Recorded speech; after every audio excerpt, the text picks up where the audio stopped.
Kumain ka ng sili. Kumain ka lang, dalawang kagat. Ayan na.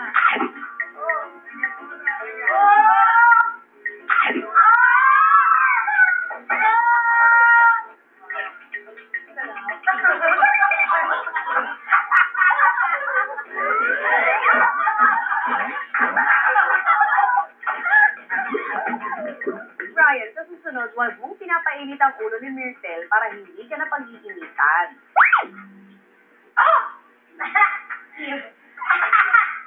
May kilikili ni Karen. Zero. Wala pa.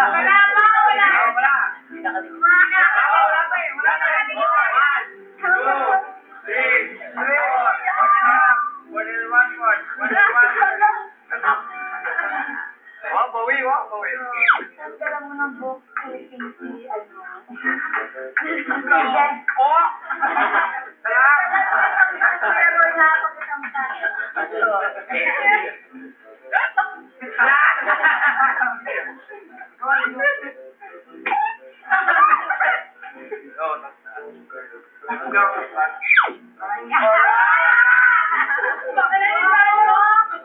I-kiss to si Ryan sa cheek. Wala, madali lang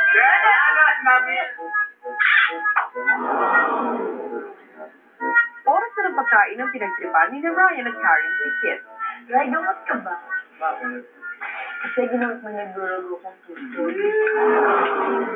Ray, ayaw ko pa tayo lalayo ka na sa akin, ha? Ano yung sige. Right, bigyan na kita mighty band. Sige. So, yung ginawa niya sa akin, naglandi na ako. Sarap ko pa, pre. Pagpapalit ka din yan, Ray. Ingat ka. Si Kit kinuntsaba naman si Myrtle. Hey, Bart. Ano, Kit? Ala! Sila si Ryan. Yeah. Ba't ako? Kasi, crush yun. Ikaw crush yun. Kit! Pinagsasalos mo ba talaga si Karen o pinoporma mo itong si Myrtle?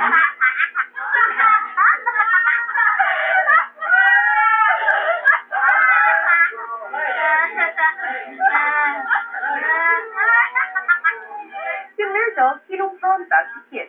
Pero gusto mo talaga si Karen. Dalawa yung gusto ko. Sino?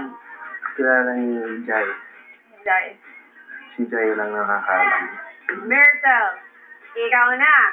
Ikaw na talaga ang tinutukoy ni Kit.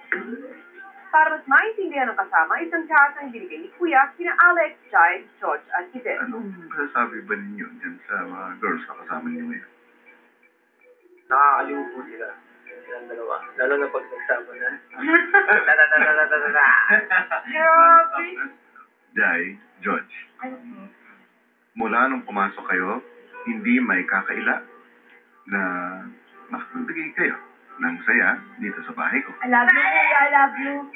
Love you, Kuya. Diba? Iba talaga ang koneksyon ng magkapatid, lalo ba't kambal tulad niya. Kung kaya, nagdesisyon ako na hindi lang magiging isa ang kambal sa loob ng bahay ko. Oh my God! Talaga, may love you. Ang kambal na makakasama ninyo sa loob ng bahay ko ay ang katabi nyo. So, paano po ang nagawin na parang kambal siya? Pumunta kayo.